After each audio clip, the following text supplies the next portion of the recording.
Cobb TV. Watch your life make sense.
Hello and welcome again to Kabbalah Revealed. I'm Tony Kosinec. In our first show, we did an overview of what Kabbalah is about, what it is and what it isn't. And if you recall, what Kabbalah is for a person who asks the question, what is the meaning of my life? So let's see where we go from here. Let's start with a definition of Kabbalah and see what that definition is and where it can lead us. Kabbalah is a wisdom, a science, that enables man, a person, to feel and know an upper reality. This is how it addresses the purpose of life, but of course it brings up questions. What is a person? What is a man? What is an upper reality? And what is it that enables a person to feel, know, and enter an upper reality? If you recall, we looked at this diagram before, in which we see that we live, our existence happens within a complete and total reality that depends on nothing, that is unbounded, in which everything is completely interconnected, that is filled with infinite pleasure, complete knowing, and contact with everything that exists in reality. And yet the Kabbalists tell us, the ones who have attained this whole system tell us that for a certain purpose, we descended from this way of existence, this way of being, through a system called worlds. Worlds are olamim, from the Hebrew word olam, which comes from the root ha'elem, which means to hide, hiddenness. And we descended from this complete connection with reality until we reached a place, a crossover point called a barrier, and our existence happens in a very, very limited way here in a place called our world. Our world is a place that has no sensation whatsoever of any of these worlds, and these are spiritual worlds, all of these. This is what's considered to be the physical world or corporality. So, if you want to know the purpose of life, the meaning of your life, it would be a good thing if you knew what the plan was. And it seems like that's an impossible thing. It's almost the source of jokes that anyone could possibly answer that question about the meaning and purpose of life. But that's where the Kabbalists start. Those who have attained this entire reality tell us that there is a plan, a blueprint for all of reality and for all of creation. They tell us that the purpose of life is to create a creature and to fill that creature with unbounded delight. To create a creature and to fill the creature with unbounded delight. That is the complete and total meaning, purpose, direction of everything that ever can occur, will occur, only happens for that purpose. In that thought, in that intention, in that thought behind all of creation, all of the rules for everything that would occur were set down. All the principal laws that govern the spiritual and physical worlds, all are rooted in that one thought. And nothing that happens in this world happens for any other reason than in order to create a creature and bring that creature to unbounded delight. So, what is it that keeps a person out of the spiritual world? What is a person? Well, we have to understand how our perception of this reality, the way in which we perceive reality, causes a hiddenness for us. This is a person, a closed box with 5 openings.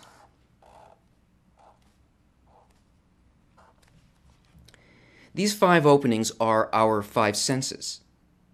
Now, surrounding the person is an upper reality, a complete reality, the spiritual. And from that complete reality, things approach us. That is, what appears to be an exterior reality of some sort of unformed something approaches the person, and through the 5 senses that we possess, we determine what that thing is. In other words, what does reality consist of according to my senses? So this spiritual object approaches the box, but something odd happens here. It doesn't actually enter the box. The box is a closed system, because rather than this object coming in, it hits a barrier, a kind of transducer like an eardrum or a retina or a nerve on the surface of the skin or a taste bud. And instead of getting the thing on the outside, this thing gets reduced and is passed through a program, this thing here. And as it passes through this program, it gets interpreted into something that we can understand according to certain principles within the program. Once it passes through this, it leaves our box or this machine, and what it produces is our reality.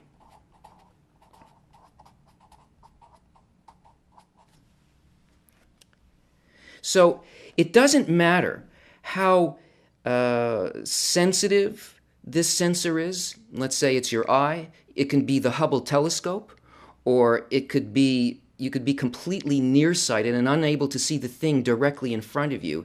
It doesn't matter the degree of sensitivity. What matters is the programming. What happens here within this subjective system in the machine? Whatever it is that comes into here can only be what this program says that it is. Not what this is, but a reduction that can be understood by the program. So, what is this program that limits this? This is objective reality, and this is the limited portion of it that we can perceive. This program is called egoism. It's self-concern. What's in it for me? How is this going to affect me? As a result of this, the person is locked into a subjective view of all these things, only in relation to how it feels inside of the box. And at no point does it have any sense of what really exists outside of the box. So we've got a problem because every single one of our 5 senses works by exactly the same program. Not one of them can tell us anything about what exists outside of that program. So in order to know what surrounds us, what the greater reality is, we need to develop an additional sense. What the Kabbalists call a 6th sense. Not the 6th sense of the lady who tells your fortune, but a sense that actually can make contact with what exists outside, that is not bounded by that kind of programming. And in order to do that, Well, you have to need to do it.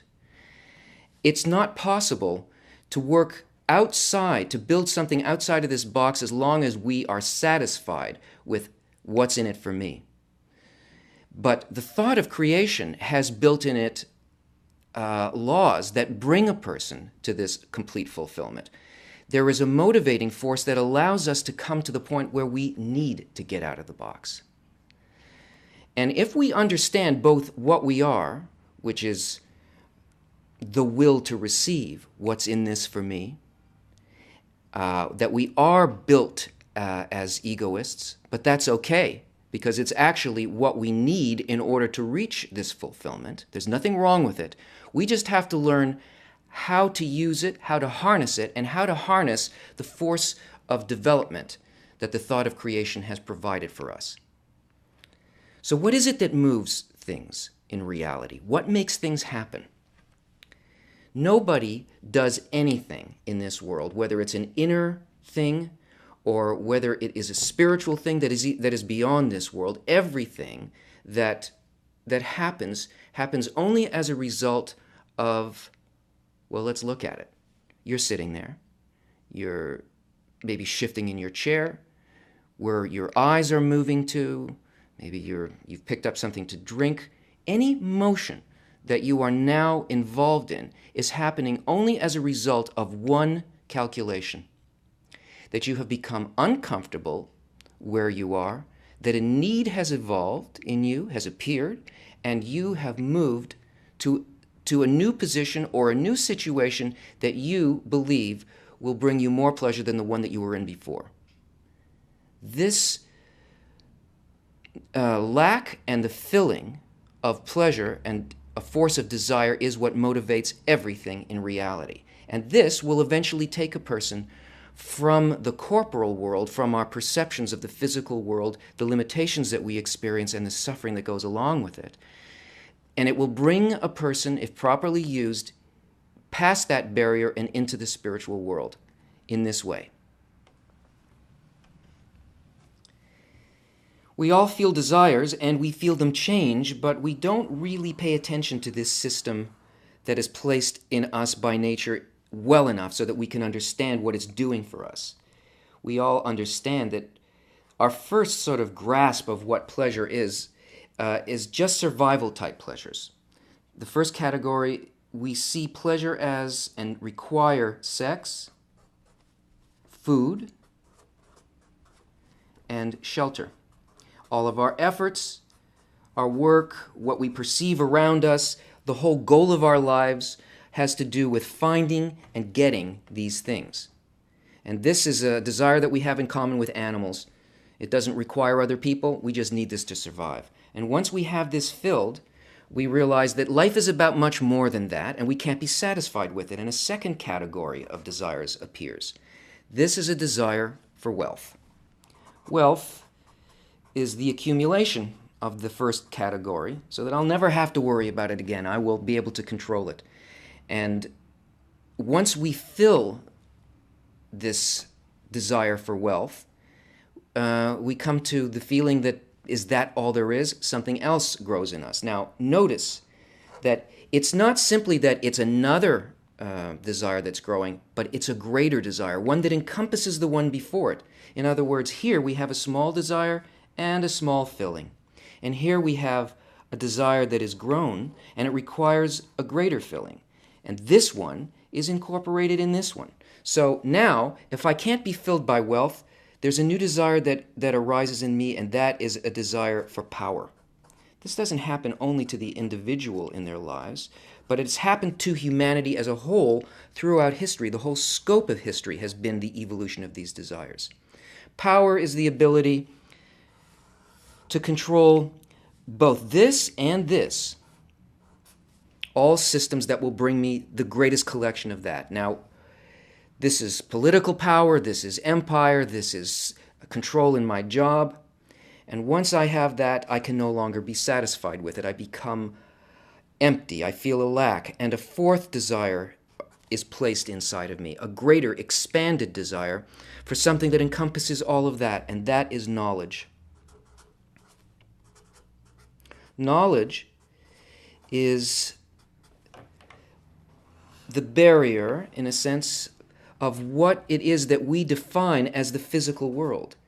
These desires, 1, 2, 3, and 4, all have to do with what we perceive as pleasure, that is, what we are being filled with and what we want, what will satisfy us. Well, knowledge is science, it is religion, it's art, it's the pinnacle of what we consider to be what humanity could possibly achieve. And yet anybody who seriously delves into this very great desire and attempts to fill it eventually discovers that this is empty as well, that there are no answers in science for the real causes of things. Because there's no answer to purpose. There's only mechanical answers, and the answers only have to do with these desires. Religion, though it gives us beliefs, cannot give us access to what it is that we really want, a direct knowledge. And so once a person becomes empty as a result of having this fulfilled, something very different and very special happens. A new desire arises.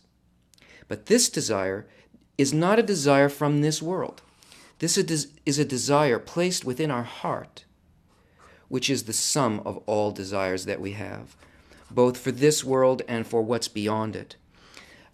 A desire is placed in us from a completely other level of development, from the greater reality. And what appears inside of our heart is a point in the heart. That's what the Kabbalists call it. This point is a part of the greater reality. It has an aspect of spirituality which, if this desire becomes fulfilled, unlike these, it grows continually until it fills our entire experience, our entire existence, and can bring us into the spiritual world. So, what is an upper reality? Well, the Kabbalists who have attained the totality of reality tell us that it consists of a particular quality. They tell us that we are created in exact opposite phase to the quality that exists in the upper worlds, and this is why we cannot perceive what's there. It appears as though there's nothing there at all. We know from the drawing that what we consist of, what the man or the person or the creature consists of, is egoism. That's what's inside of the box. And what's inside of the box is called the will to receive.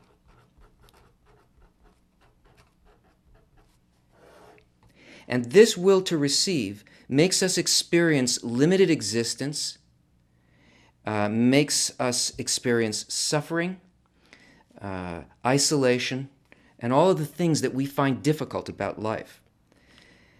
And what exists outside of this in the non-subjective condition of egoism is an objective reality that the Kabbalists tell us is the will to bestow. The will to bestow is unconditional altruism. In other words, the experience out here is unlimited existence, unbounded pleasure, and delight. And yet we can't feel this because we have no means to get there, or do we? There is a quality of the spiritual world that differs also in its quality from the physical world. In the physical world, movement, what would get us from one place to another, is purely mechanical. That is, I can take two objects that are completely different in their form, even in their purpose, and I can draw them close together mechanically, and I can say, we have closeness here. But in the spiritual world, things can only be considered to be close under completely different conditions because there is no time and there is no space. There's nothing mechanical there. The Kabbalists tell us that the spiritual world is made up only of feeling states, of spheres of influence that have to do with certain attributes, qualities, inner qualities, and that all movement in spirituality consists of similarity or dissimilarity between two feeling states or two qualities. In other words, we can see this in friendship. If my friend takes a certain delight in comedy, and I don't care for comedy, I'm just a serious person, then it's not very likely that we're going to be very close friends. If I hate comedy, then we are considered to be distant. But if I love comedy and I love the same comedians and the same films that they did, then in this respect of the love of comedy, my friend and I are close in that feeling. In other words, in spirituality, if two attributes, two feelings are similar, they're considered to be close. If they are different, they're considered to be distant. But, and this is the most beautiful and precious thing for us, the thing that can actually move us from the physical into the spiritual, and that is that if they have exactly the same quality and purpose and intention, then they are the same thing. They are bonded, connected. And it's this law, called the law of equivalence of form, that can get us from our egoistic state of separation to be able to build an additional sense that can feel what's outside. What we need to do is to build within us a similar frequency, a similar quality, an additional sense that has a quality of this bestowal within it. Though we're not yet capable of perceiving it in its simplicity, the Kabbalists tell us that there are only two things that exist in reality. There is only the Creator and the creature. Everything that we perceive is simply the quality of the Creator and the qualities of the creature. The Creator is the upper world, and the creature is the lower world. The quality of the Creator is the will to bestow. The quality of the creature is the will to receive. This is all that exists. And getting out of the box means that what we need to do is to move in spiritual space. And moving in spiritual space means to change this quality, the will to receive, of the quality of the creature, to become more and more similar to the quality of the Creator. The way in which all of reality has been hidden from us through a descent through these worlds, well, these worlds are only made up of ratios of the will to receive against the will to bestow. And the entire ladder by which we descended into this world can be climbed simply by changing our inner quality of reception, egoism, the desire to receive from myself, to greater and greater ratios of the will to bestow rather than the will to receive. So each one of these steps of the ladder, are increasing ratios of the will to bestow over the will to receive. And by this increase in similarity, by being able to feel what the quality of bestowal actually is, what it means to love and support everything that exists, and to build that similarity in myself, that is what Kabbalah deals with. It's a method of being able to sense bestowal and to create an inner similarity to this quality. And this is what we will continue to investigate as we look at the keys to the hidden wisdom. Join us again.